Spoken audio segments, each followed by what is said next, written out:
तो बच्चों आज हम स्टार्ट करने जा रहे हैं हमारी इकोनॉमिक्स की फर्स्ट क्लास। बहुत ही इंटरेस्टिंग क्लास होने वाली है, तो फटाफट से अपनी नोटबुक और पेन लेकर के आ जाओ।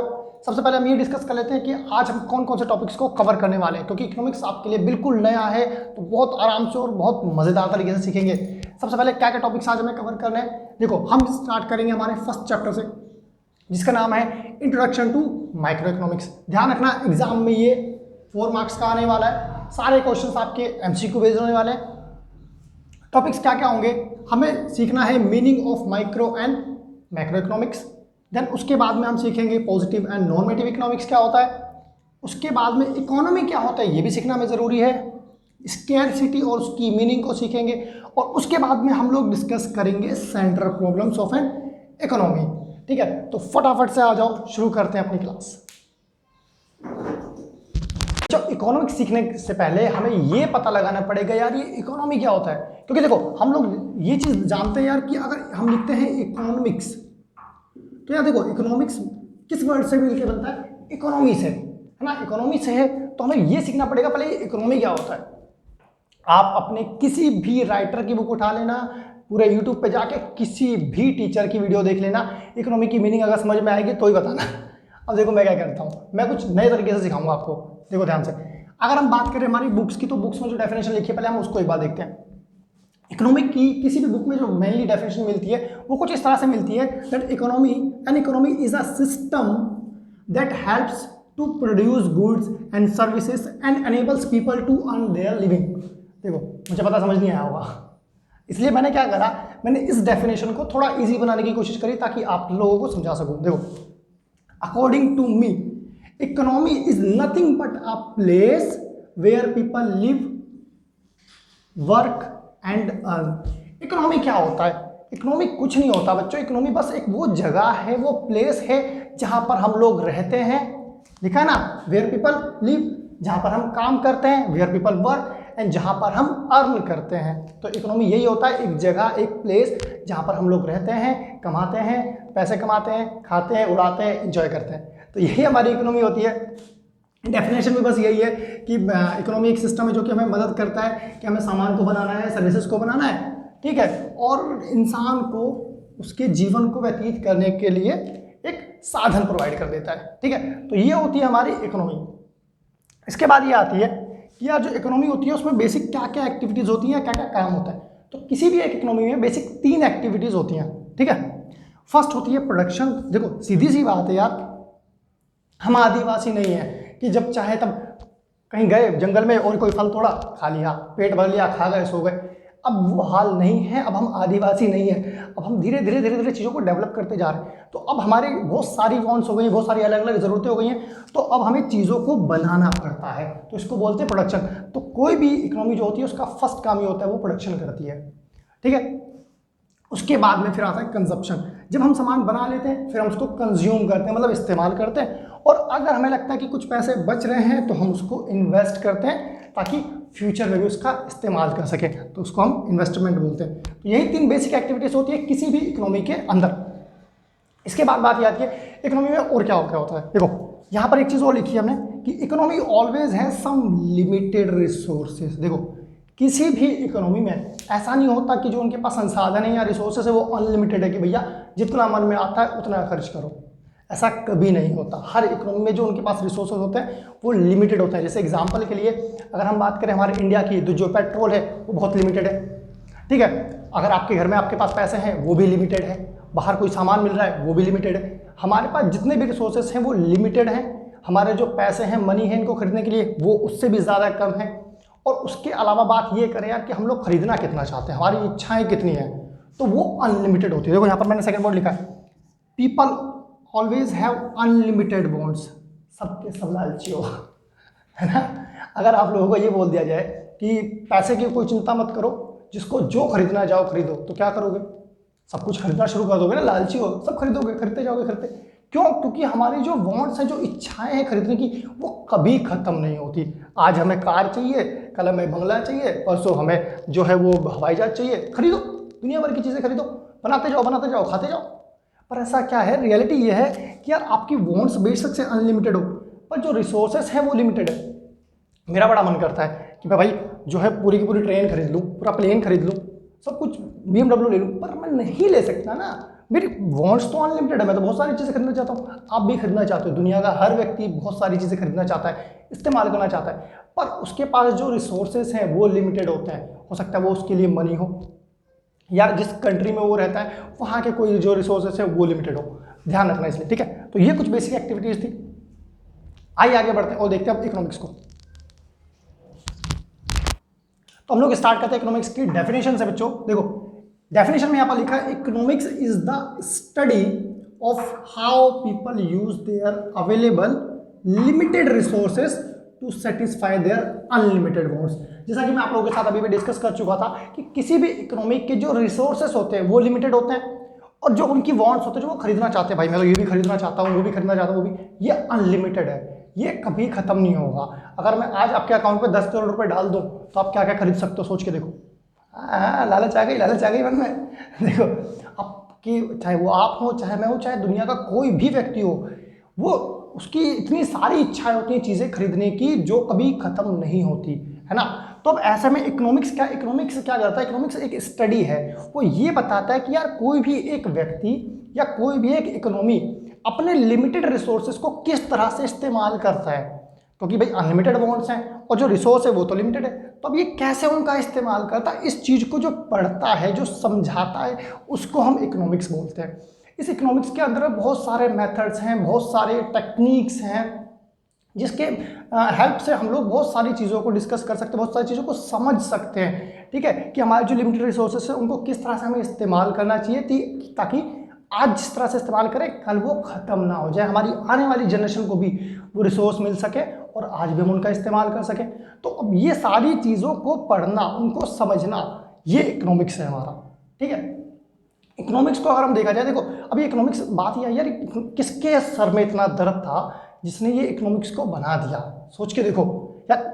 अभी तक एक वो भी दौर हुआ करता था कभी कि लोग आदि मानव ऐसी पत्ते पत्ते बांध के नंगे पुंगे घूम रहे हैं, जो मन में आया जंगल में लिया, मारा, खाया, सो गए। फिर किसके मन में सबसे स्टार्टिंग में ये सरदर्द आया कि लाओ यार इकोनॉमिक्स को भी एक बार कुछ एक नाम दे, कोई एक सब्जेक्ट बना दिया जाए, कुछ लिखा जाए इसके बारे में। किसके आया होगा? तो एक भाई साहब थे, भाई साहब नहीं रियलिटी में उनको हम प्रोफेसर बोलते हैं, ठीक है, जिनका नाम था Adam Smith. Adam Smith sir ने सबसे पहली जो अपनी बुक लिखी थी इकोनॉमिक्स के ऊपर, वो 1776 में लिख डाली थी, और आज आप 2021 में इसको पढ़ रहे हो, इकोनॉमिक्स को देख लो। 1776 में, ये बहुत ही महान इकोनॉमिस्ट थे उस टाइम पर, ठीक है। इन्होंने अपनी एक बुक लिखी थी जो कि 1776 में लिखी थी, वेल्थ ऑफ नेशन, ठीक है। इसीलिए इनको द फादर ऑफ इकोनॉमिक्स के नाम से भी जाना जाता है। हो सकता है आपके एमसीक्यू में ये क्वेश्चन आ भी जाए कि who is the father of economics, तो उसका आंसर होगा आपका एडम स्मिथ, ठीक है। तो देखो, इन्होंने अपनी फर्स्ट बुक लिखी जहाँ पर उन्होंने बताया कि एक जो नेशन है उसकी वेल्थ कैसे होती है, उसको किस तरह से पूरा मैनेज किया जाता है, इस तरह की बहुत सारी चीज़ें उन्होंने उस टाइम पर ही समझा दी थी, ठीक है। आपने ये सीख लिया यार इकोनॉमिक्स क्या होता है। अब बात ये आती है कि इकोनॉमिक्स को किन दो अलग अलग तरीकों से पढ़ा जा सकता है, या क्या दो अलग अलग बेस होते हैं। तो इकोनॉमिक्स को दो अलग अलग लेवल पर जो है वो स्टडी किया जाता है। पहला होता है जिसको हम बोलते हैं माइक्रो इकोनॉमिक्स, दूसरा होता है जिसको हम बोलते हैं मैक्रो इकोनॉमिक्स, ठीक है। अभी आप 11th में हो तो 11th में आप पढ़ रहे हो माइक्रो इकोनॉमिक्स, जब आप 12th में चले जाओगे तो आपको बुक मिलेगी जहाँ आप पढ़ोगे मैक्रो इकोनॉमिक्स, ठीक है। तो अभी वाली क्लास में हम सिर्फ इनकी जो है डेफिनेशंस को देखेंगे और मीनिंग्स को ही देखेंगे, ठीक है, क्योंकि मैक्रो इकोनॉमिक्स पूरा जो पढ़ना है वो तो आपको 12th क्लास में पढ़ना है। देखो माइक्रो इकोनॉमिक्स में क्या लिखा है, लिखा है studies the behaviour of an individual economic unit. Micro economics का मतलब ये है कि ये छोटे छोटे यूनिट्स को जो है वो स्टडी करता है, छोटे छोटे जो इकोनॉमिक बिहेवियर्स होते हैं उनको स्टडी करता है, इसीलिए इसको बोलते हैं माइक्रो इकोनॉमिक्स। एग्जाम्पल के लिए, demand of an individual consumer, for example मान लो कोई कंज्यूमर है, ठीक है, उसके पास कुछ लिमिटेड रिसोर्सेस होंगे, कुछ लिमिटेड मनी होगी। अब उसके हिसाब से वो कितनी डिमांड करता है चीज़ों की, उसको अगर हम स्टडी करें तो वो एक छोटा सा पार्ट है इकोनॉमिक्स का, तो उसको हम माइक्रो इकोनॉमिक्स बोलेंगे। ऐसे ही मान लो एक कंपनी, एक फर्म है जो ये देखना चाहती है कि हमारा प्रोडक्शन कैसे होगा, कितना होगा, ज़्यादा होगा, क्योंकि उसके पास भी लिमिटेड रिसोर्स होंगे, तो ये भी एक छोटा सा इकोनॉमिक्स का पार्ट है, ये भी इसको हम माइक्रो इकोनॉमिक्स का एग्जाम्पल समझ सकते हैं। फिर बात आती है यार ये मैक्रो इकोनॉमिक्स क्या होता है। मैक्रो इकोनॉमिक्स में लिखा है studies the behaviour of an economy as a whole. Macro economics का मतलब ये है कि ये छोटे छोटे यूनिट्स को बिल्कुल भी स्टडी नहीं करेगा, ये सारे यूनिट्स को पूरा एक में जोड़कर मान लेगा, बस ये एक ही यूनिट है, सबको टोटल को एक यूनिट मानेगा और उसको स्टडी करता है एक बड़े लेवल पे, इसलिए इसको हम बोलेंगे मैक्रो इकोनॉमिक्स। एग्जाम्पल के लिए एडी, एडी का मतलब होता है एग्रीगेट डिमांड, मतलब यह है कि एक पूरा देश मिल करके टोटल एक साल में कितनी चीज़ों की डिमांड करता है, अगर हम उसको जोड़े तो कितना बड़ा लेवल हो जाएगा इकोनॉमिक्स का, बहुत बड़ा हो जाएगा, तो उसको बोलेंगे हम मैक्रो इकोनॉमिक्स, ठीक है। और यही अगर डिमांड कभी छोटे छोटे इंडिविजुअल कंज्यूमर्स के बेस पर देखा जाए तो वो माइक्रो इकोनॉमिक्स हो जाता है।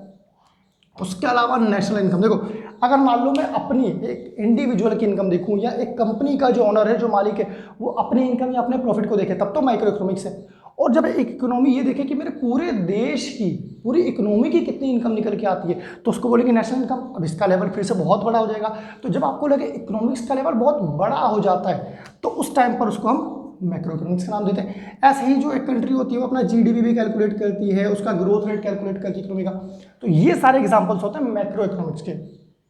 थोड़ा और अगर आप डीप में समझना चाहो तो इसको ऐसे भी समझ सकते हैं, मान लो एक कंट्री है जिसमें गवर्नमेंट है, ठीक है, और कोई एक मान लो कंपनी है, ठीक है, और हाउस होल्ड है। हाउस होल्ड मतलब कि हमारे कंज्यूमर जो होते हैं, ठीक है, हम लोग। अब इसमें हम मान लो हमें ये जो है चेक करना हो कि यार माइक्रो इकोनॉमिक्स कहाँ होगी और मैक्रो कैसे होगी। तो देखो कंपनी क्या करेगी, कंपनी ये चेक करेगी कि यार मेरा प्रोडक्शन कैसे में इंक्रीज कर सकते हैं, किस तरह से प्रोडक्शन को इंक्रीज कर सकते हैं, इंडिविजुअल यूनिट हो गया ये, ठीक है। या ये देखेंगे कि यार हमारा जो प्रॉफिट है वो किस तरह से मैक्सिमाइज कर सकते हैं, ठीक है। ये हाउस होल्ड जो होगा ये देखेगा कि यार मैं अपनी लिमिटेड जो इनकम है उससे किस तरह से अपनी वांट्स को फुलफिल कर सकता हूँ, ठीक है, ये चेक करेगा। या मैं किस तरह से अपनी जो सेविंग्स है उनको बढ़ा सकता हूँ, अपनी जो मेरी इनकम है मैं उसको किस तरह से इंक्रीज कर सकता हूँ। ये सारी जो चीज़ें हो रही हैं ये पर्सनल यूज के लिए हो रही है, देखो है ना, ये जितनी चीज़ें हो रही है कंपनी की और हाउस होल्ड की, ये किस लिए हो रही है, ये पर्सनल यूज के लिए हो रही है। ये भी इकोनॉमिक्स का इस्तेमाल कर रहे हैं, ये लोग भी छोटे छोटे जो मेथड्स होंगे, जो टेक्निक्स होगी उसका इस्तेमाल करेंगे, अपने बजट बनाएंगे, देखेंगे भाई हमारे पास कितने लिमिटेड रिसोर्सेस है, कितना पैसा है, उसको किस किस तरीके से कहाँ कहाँ खर्च करना है। तो जब ये एक कंपनी या एक घर अपने लिए चीज़ों को समझता है, ठीक है, और फिर अपने डिसीजन को लेता है, तो माइक्रो इकोनॉमिक्स होता है, ये छोटा पार्ट हो जाता है। और जब एक गवर्नमेंट ये देखती है कि यार मेरी पूरी कंट्री कैसे काम कर रही है, उसकी मैं ग्रोथ कैसे बढ़ा सकते हैं, मतलब होता है ना भाई, इकोनॉमी सोचती है कि हमारी ग्रोथ कैसे बढ़े, कोई भी गवर्नमेंट सोचती है, या वही सोचती है कि नेशनल इनकम कैसे कैलकुलेट करनी है, होता है एडी कैसे निकालना है, जीडीपी कैसे निकालना है, ये एक बहुत बड़ा लेवल हो जाता है इकोनॉमी का, तो इसलिए इसको हम बोलते हैं मैक्रो इकोनॉमिक्स। तो आई होप आपको ये माइक्रो इकोनॉमिक्स और मैक्रो इकोनॉमिक्स पूरा बहुत अच्छी तरीके से समझ आ गया होगा। चलिए आगे बढ़ते हैं। तो बच्चों अब हम डिस्कस करेंगे कि स्कैरसिटी क्या होता है। जैसा कि मैंने पहले लिखा भी था बोर्ड पे कि स्कैरसिटी की मीनिंग भी हमको समझनी है, ठीक है। देखो यहाँ पर लिखा है it is a situation where supply of resources are less than their demand. देखो हम सबको पता है कि एक इकोनॉमिक की जो रिसोर्स होते हैं वो सारे के सारे लिमिटेड होते हैं, और जो ह्यूमन है उनकी वॉन्ट्स जो है वो अनलिमिटेड होती है, ठीक है। तो इसी को सिचुएशन को हम स्कैरसिटी भी बोलते हैं। मतलब कहने का ये है कि आप चीज़ें खरीदना चाहते हैं, बहुत सारी चीज़ें खरीदना चाहते हैं, ठीक है, तो आपकी जो डिमांड है ऐसे में, ठीक है, वो डिमांड आपकी बहुत ज़्यादा हो जाती है, पर आपके जो रिसोर्स है उसको खरीदने के लिए रिसोर्स, ठीक है, मनी हो सकता है, या फिर जो उसको बना रहा है उसके लिए उसका रॉ मटेरियल हो सकता है, रिसोर्स तो बहुत सारी चीज़ हो सकती है, तो उसके जो वो रिसोर्स हैं वो कम होंगे, ठीक है। एक ऐसी सिचुएशन जहां पर डिमांड जो है वो ज़्यादा होती है, ठीक है, और जो सप्लाई है रिसोर्स की वो कम होती है, ठीक है। तो ऐसी सिचुएशन को हम बोलते हैं स्कैरसिटी, ठीक है। फॉर एग्जांपल मान लो कि एक बंदा है जो ऐसे तोंद फुला के घूम रहा है, ठीक है, अब क्या है वो ये चाहता है कि यार अगर मेरे पास थोड़े से पैसे हो तो मैं जिम वगैरह ज्वाइन करके अच्छी डाइट फॉलो करके अपनी एक अच्छी बॉडी बना लूँ। अब देखो उसकी जो डिमांड है वो तो बहुत ज़्यादा है, उसे बहुत सारे पैसे खर्च करें, बहुत सारी चीज़ें करनी है, पर जो सप्लाई ऑफ रिसोर्स है, जो उसके पास चीज़ें हैं वो बहुत कम है। चीज़ें कम है इन द सेंस उसके पास हो सकता है पैसों की कमी हो, ठीक है। तो एक ऐसी सिचुएशन जहाँ पर किसी भी रिसोर्स की जो सप्लाई है वो कम हो और उसकी डिमांड ज़्यादा हो, ऐसी सिचुएशन को हम बोलते हैं स्कैरसिटी, मतलब किसी चीज़ का अभाव हो जाना हिंदी में अगर हम कहें तो, ठीक है। इसके बाद बात आती है इकोनॉमिक प्रॉब्लम क्या होता है। देखो यहाँ पर लिखा है the problem of making the choice of the use of resources for satisfy unlimited wants. देखो हम सब ने ये तो जान लिया कि ह्यूमन वांट्स वो अनलिमिटेड है, रिसोर्स लिमिटेड है। अब ऐसे में क्या है, ऐसे में हमको चूज करना पड़ता है कि यार हमें क्या चीज़ खरीदनी है और क्या चीज़ नहीं खरीदनी। फॉर एग्जाम्पल मान लो अगर मेरे पास 100 रुपीज़ है, हमने मान लिया भाई आज मेरे पास जो है वो 100 रुपये मान लिया, ठीक है। अब मैं मार्केट पहुंचता हूँ, ठीक है, और आज मेरा मन था कि यार मैं बहुत सारी चीज़ें खाने वाला हूँ, ठीक है, मार्केट में जा करके, लेकिन मेरे पास सिर्फ 100 रुपये है। अब ऐसे में क्या मैं सारी चीज़ें खा सकता हूँ? नहीं। तो मैं ये डिसाइड करूँगा कि यार मेरे पास जो लिमिटेड रिसोर्स है उसको मैं किस तरह से इस्तेमाल करूँ कि आज मुझे ज़्यादा से ज़्यादा सेटिस्फैक्शन मिले। होता है ना, जब आपके पास पैसे कम होते हैं तो आप क्या सोचते हो, आप सोचते हो यार चीज़ें ज़्यादा खानी है। अब अगर एक ही चीज़ को मान लो फॉर एग्जाम्पल अगर मैंने 100 रुपीज़ की कोई एक ही चीज़ ले ली तो मेरे को मज़ा नहीं आएगा। मैं कोशिश ये करूँगा कि यार ज़्यादा से ज़्यादा चीज़ें इसमें कैसे खरीद सकता हूँ। मान लो मैं मार्केट पहुँचा और घर से फ़ोन आ गया कि किसी की तबीयत खराब है और आपको दवाई लेके आनी है। अब आपको पता चलता है जो दवाई है वो दवाई आपकी 50 रुपये की आने वाली है। अब क्या होगा, अब आप ये सोच रहे थे कि यार मेरे को क्या करना है, मेरे को कोल्ड ड्रिंक भी खरीदनी थी, ठीक है, जो कि 35 रुपीज़ की आ रही थी, ठीक है, मेरे को एक बर्गर भी खाना था जो 25 का आ रहा था और मेरे को दवाई भी लेनी है। अब यहाँ पर क्या है, अब देखो ध्यान से इसका अगर हम टोटल करते हैं तो कितना बनता है, ध्यान से देखोगे आप, ये आपको हो जाएगा अराउंड 60 और ये 50 यानी कि 110। अब इसका मतलब ये यार हमारे जो खर्चे हैं वो 110 रुपये के हैं, ठीक है, और हमारे पास रिसोर्स वो 100 रुपये है। तो अब मैं क्या करूँ, ऐसे मैं दवाई रहने दूँ कि यार छोड़ो दवाई का क्या करना है, हम खा लेते हैं पहले चीज़ें, ऐसा तो नहीं कर सकते। तो एक ऐसी सिचुएशन, ठीक है, जब हमको ये लगता है यार हमारे रिसोर्स जो है वो कम है या लिमिटेड है और हमारे पास अलग अलग चीज़ों को जो है इस्तेमाल करना है या खरीदना है, तो ऐसे में हम क्या करते हैं, हम चॉइस बनाते हैं कि क्या चीज़ हमारे लिए ज़रूरी है।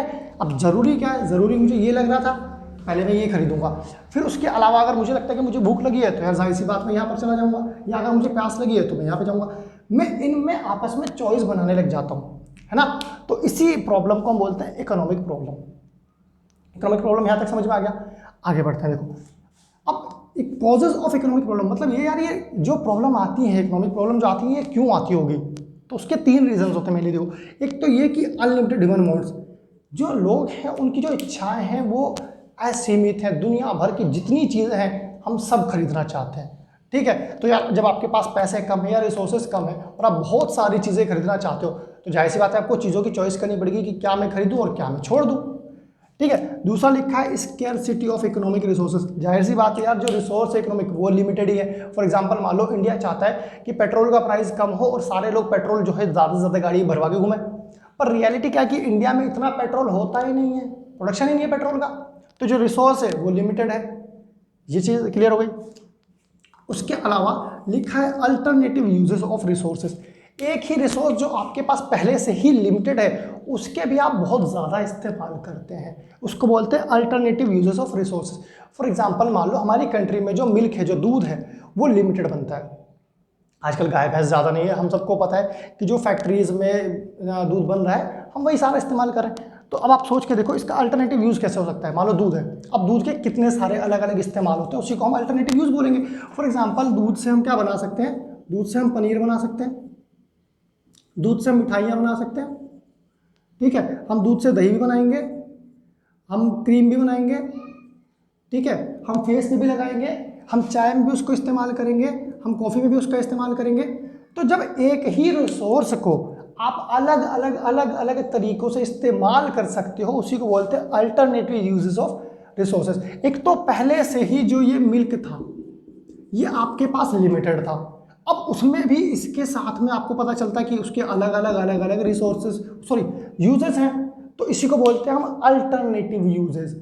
अब क्या करोगे, अब आप फिर से चॉइस करोगे, करनी पड़ेगी, क्यों, क्योंकि जो मेन रिसोर्स है वो लिमिटेड है। अब आप सोचते हो कि यार 1 किलो दूध लेके आ रहा है या 1 ही किलो घर में दूध बचा है, अब मैं या तो उसमें पनीर बना लूँ, मिठाई भी बना लूँ, दही भी बना लूँ, क्रीम भी बना लूँ, कॉफ़ी भी बना लूँ, चाय बना लूँ, मैं सब कुछ बना लूँ, तो ये तो पॉसिबल ही नहीं है।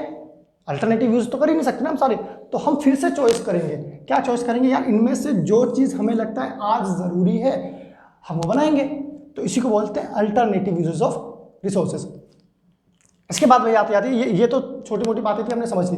अब हम देखेंगे कि एक इकोनॉमी अगर होती है तो उस इकोनॉमी में क्या प्रॉब्लम्स आती हैं। तो मेनली अगर हम किसी भी इकोनॉमी की बात करें तो वहाँ पर 3 सेंट्रल प्रॉब्लम्स जो है वो सामने आती हैं। फर्स्ट जो प्रॉब्लम है उसे कहते हैं व्हाट टू प्रोड्यूस, सेकंड है how to produce and third है whom to produce. What to produce mainly होता है सिलेक्शन ऑफ गुड्स, कि हमें जो सामान बनाना है उसमें हम सिलेक्ट करते हैं कि हम किस सामान का प्रोडक्शन करने वाले हैं। हाउ टू प्रोड्यूस का मतलब ये होता है कि हम उस सामान का जो प्रोडक्शन करेंगे वो किस टेक्निक से करेंगे, उस टेक्निक का सिलेक्शन करना। उसके बाद में फॉर होम टू प्रोड्यूस, कि हम जो सामान बनाएंगे वो हम किसके लिए बनाएंगे, अमीरों के लिए बनाएंगे या गरीबों के लिए बनाएंगे। ठीक है, तो इसको आइए थोड़ा और डीपली समझते हैं। तो बच्चों किसी भी इकोनॉमी की जो फर्स्ट सेंट्रल प्रॉब्लम होती है वो है व्हाट टू प्रोड्यूस, मतलब ये है कि क्या बनाना है। तो शाम को पूछती ना मम्मी घर पर, हाँ भाई आज क्या बनाना है, वो नहीं है। ठीक है, कहीं जाकर बोल दो क्या जो है चिकन चाउमीन बनानी है, मंचूरियन बनाना है, ये वो चीज़ नहीं है। देख लो ध्यान से समझो। व्हाट टू प्रोड्यूस का मतलब ये है कि जो इकोनॉमी है उसको ये डिसाइड करना पड़ता है कि मेरे पास यार रिसोर्सेज तो लिमिटेड है, तो मुझे जो कमोडिटीज़ है उन कमोडिटी में कौन से गुड्स को प्रोड्यूस करना है। फॉर एग्जांपल मान लो एक प्रोड्यूसर है, अब प्रोड्यूसर को यार बहुत सारी दुनिया में कितने सारे सामान बनाने के लिए, तो कोई प्रोड्यूसर ऐसा थोड़ी कि सब कुछ बना देगा कि भाई नहीं मैं ही बनाऊंगा, मैं ही कार बनाऊंगा, मैं ही प्लेन बनाऊंगा, और जो है रेस्टोरेंट भी मेरे ही होंगे, सारा खाना मैं बनाऊंगा, सारे दुनिया भर के सारे बिजनेस जो है वो मैं ही करूँगा, ऐसा तो हो नहीं सकता। तो किसी भी इकोनॉमी में जो प्रोड्यूसर होता है उसको ये डिसाइड करना पड़ता है कि मैं कौन से गुड्स का प्रोडक्शन करूंगा। लिखा ना वो टू प्रोड्यूस में क्या बनाऊंगा, तो क्या बनाएंगे इसका मतलब ये है कि हमें सिलेक्शन करना पड़ेगा हमारे गुड्स का। तो 2 तरह के मेनली गुड्स होते हैं। जो पहला गुड है उसको बोलते हैं हम कंज्यूमर गुड्स, जो दूसरा है उसको बोलते हैं कैपिटल गुड्स। मतलब ये है कि बनाने के लिए या तो भैया आप क्या करो, आप कंज्यूमर गुड्स बना लो। कंज्यूमर गुड्स का मतलब ये होता है वो गुड्स जो डायरेक्ट कंज्यूमर के पास जाएंगे सीधा सीधा। जैसे फॉर एग्जांपल क्लॉथ्स, जैसे मैंने ये कपड़े पहन रखे हैं आज, अब ये कपड़ा ऐसा थोड़ी है कि इस कपड़े से कोई और सामान बनता है कहीं और बिकता है, नहीं, ये मैं अपने पर्सनल यूज़ के लिए रखता हूँ। ये आज मैंने जो माइक लगा रखा है ये मेरे पर्सनल यूज़ के लिए, जो बोर्ड है ये पर्सनल यूज़ के लिए है, जो गेहूँ है वो पर्सनल यूज़ के लिए है, मेरा मोबाइल फ़ोन मेरे पर्सनल यूज़ के लिए। तो वो सामान जो कंज्यूमर के पर्सनल यूज़ के लिए बनाए जाते हैं, उनके खुद के इस्तेमाल करने के लिए, उसको हम कंज्यूमर गुड्स बोलते हैं। तो या तो इकोनॉमी क्या करे, वो कंज्यूमर गुड्स को बनाने लग जाए, ठीक है, या दूसरा उसके पास ये रास्ता है कि वो कैपिटल गुड्स बनाए। कैपिटल गुड्स का मतलब ये है कि जितने भी सामान हैं इन सब सामान को बनाने के लिए कोई ना कोई मशीन लगी होगी, तो उस मशीन को भी तो बनाना पड़ेगा। फॉर एग्जांपल आज जो मैंने टी शर्ट पहन रखी है, इस टी शर्ट को किसी ना किसी फैक्ट्री में किसी मशीन से बनाया गया होगा, तो उस मशीन को भी तो बनाया जा सकता है, तो उस मशीन को बोलेंगे कैपिटल गुड।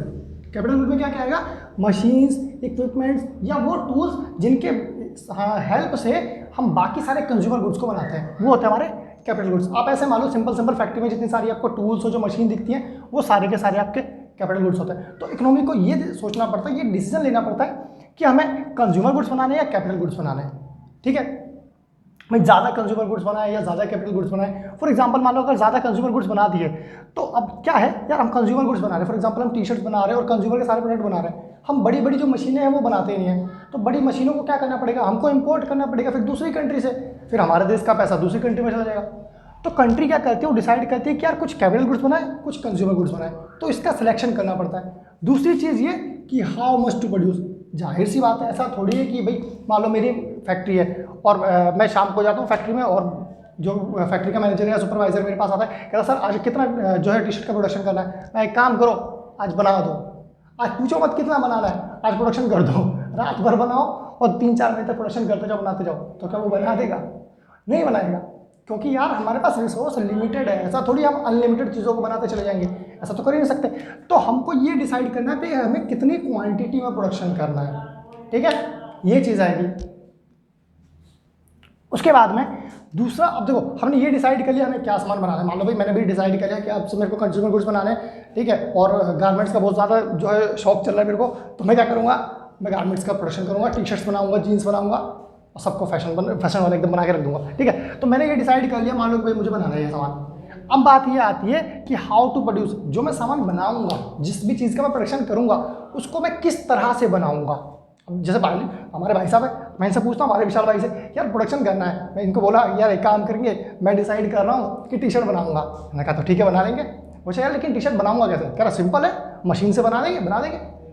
तो सिर्फ मशीन से तो प्रोडक्शन होता नहीं होगा ना, रियलिटी क्या है, हाउ टू प्रोड्यूस में हमको टेक्निक का सिलेक्शन करना पड़ता है। टेक्निक का सिलेक्शन करने का मतलब ये है कि देखो सामान मशीन से बनता बेशक है, पर कुछ ऐसे सामान हैं जिनमें मशीन की ज़रूरत ही नहीं होती, या कुछ ऐसा भी सामान बनाना होता है जिसमें थोड़े मशीन की थोड़े लोगों की ज़रूरत होती है, या कुछ ऐसा भी प्रोडक्शन होता है जिसमें मशीन ज़्यादा चाहिए लोग कम चाहिए। तो इस तरह कई सारी टेक्निक होती है। तो मेनली हम इसको दो तरीके से देख सकते हैं, या 2 वेज में कहें तो देख सकते हैं। पहली जो टेक्निक है वो हमारी लेबर इंटेंसिव टेक्निक है। लेबर इंटेंसिव टेक्निक का मतलब ये है एक ऐसी टेक्निक जहाँ पर लेबर तो ज़्यादा लगी हो और कैपिटल कम लगी हो। कैपिटल का मतलब मशीन्स का इस्तेमाल कम किया जाए। फॉर एग्जांपल देखो हम क्या करते हैं, हम जितने भी हमारी जो एग्रीकल्चर सेक्टर होता है जिससे हम अनाज वगैरह उगाते हैं, उसमें क्या होता है, उसमें जो कैपिटल है, जो मशीन है वो कम लगती है, लेबर ज़्यादा लगती है। ठीक है, तो इस तरह की बहुत सारी चीज़ें हो सकती है। मान लो हम किसी कोई बिल्डिंग बनाते हैं, घर बनाते हैं, वहाँ पर भी ऐसा होता है, लेबर ज़्यादा लगती है, मशीन कम लगती है। तो किसी भी चीज़ का जब हम प्रोडक्शन करते हैं तो हमारे पास दो तरीके उस प्रोडक्शन को करने के लिए, उसमें जो पहला तरीका है, जो पहली टेक्निक है, उसको बोलते हैं लेबर इंटेंसिव टेक्निक। तो कंट्री में अगर मान लो उसको ऐसा लगता है कि यार मेरी कंट्री में जो लोग हैं वो बहुत ज़्यादा अनएम्प्लॉयड हैं, बेरोज़गार है, तो ऐसे में ज़्यादातर वो कंट्री क्या करती है, वो लेबर इंटेंसिव टेक्निक का इस्तेमाल करती है ताकि ज़्यादा से ज़्यादा लोगों को काम मिल सके, रोजगार मिल सके। ठीक है, और मशीनों का थोड़ा कम इस्तेमाल हो। पर इसमें प्रॉब्लम आती है, अगर आप मशीनों को कम इस्तेमाल करेंगे तो जो प्रोडक्शन की स्पीड है वो कम हो जाती है। जाहिर सी बात है, जो मशीन जिस स्पीड से प्रोडक्शन करेगी, हम अपने हाथों से उतनी तेज़ी से उस चीज़ का प्रोडक्शन नहीं कर सकते। तो ये पहली टेक्निक हो गई। दूसरी टेक्निक है जिसको हम बोलते हैं capital intensive technique. Capital intensive technique का मतलब ये होता है जहाँ पर कैपिटल ज़्यादा हो, लेबर कम होगी। कहने का मतलब ये है कि जहाँ पर मशीनों का ज़्यादा इस्तेमाल किया जाए और जो लेबर है उसका कम इस्तेमाल किया जाए। ठीक है, तो ऐसी टेक्निक को हम बोलते हैं कैपिटल इंटेंसिव टेक्निक। तो अब कोई भी इंसान या कोई भी इकोनॉमी जब प्रोडक्शन करेगी तो इन दो में से कोई एक टेक्निक का इस्तेमाल कर लेगी कि भाई या तो मैं लेबर इंटेंसिव टेक्निक फॉलो कर लूँ या जो है कैपिटल इंटेंसिव टेक्निक फॉलो कर लूँ। ठीक है, अब मान लो हमने ये भी फॉलो कर लिया, हमने सिलेक्ट कर लिया कि हम जो है ये पर्टिकुलर जो है टेक्निक इस्तेमाल करेंगे सामान को बनाने के लिए। इसके बाद बात ये आती है, इसके बाद इकोनॉमी की जो थर्ड प्रॉब्लम उसको सामने आती है, वो ये सामने आती है हमारे कि फॉर हुम टू प्रोड्यूस। देखो हमने ये डिसाइड कर लिया हमें क्या सामान बनाना है, हमने ये डिसाइड कर लिया कौन सी टेक्निक से बनाना है। अब ये आएगी, जो हम सामान बनाएंगे वो हम किसके लिए बनाएंगे। मतलब यहाँ पर लिखा है सिलेक्शन ऑफ कंज्यूमर्स। देखो बच्चों, जो प्रोडक्ट है या कोई भी सामान है, गुड्स है या सर्विस है, कुछ भी है, उसको मेनली दो अलग अलग तरीक़ों से देखा जा सकता है। एक तो वो सामान जो हम क्या करते हैं, अमीरों के लिए बनाते हैं, ठीक है, या एक वो सामान जो हम गरीबों के लिए बनाते हैं। फॉर एग्जांपल, अगर मान लो इकोनॉमी ये सोचे, ये डिसाइड करे भाई हम जितने भी मोबाइल फ़ोन बनाएंगे वो सारे के सारे महंगे महंगे बनाएंगे, बस आईफोन का प्रोडक्शन होगा और कोई प्रोडक्शन नहीं होगा। मतलब ये कि फॉर होम टू प्रोड्यूस में इकोनॉमी ने ये डिसाइड किया कि हम सारे के सारे जो प्रोडक्ट बनाएंगे वो रिच पीपल के लिए बनाएंगे, अमीर लोगों के लिए बनाएंगे। अब ऐसे में मान लो हमारी कंट्री मान लो सिर्फ आईफोन बना रही है, तो मुझे से गरीबों को क्या होगा भाई, मैं तो सैमसंग यूज़ करता हूँ ना। अब अगर सारे के सारे आईफोन बनाओगे और 1.5 लाख रुपये का मोबाइल बनाओगे तो उस 1.5 लाख रुपये के मोबाइल को मैं तो परचेज नहीं कर सकता, तो कुछ मेरे लिए भी तो कोई बनाएगा।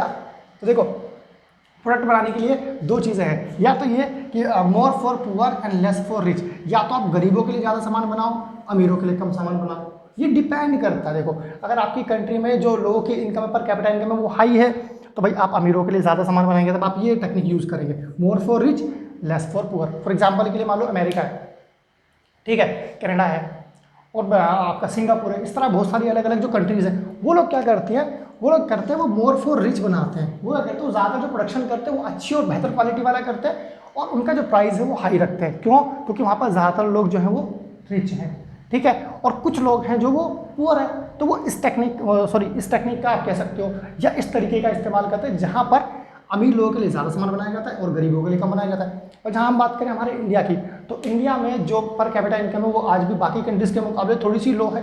क्यों?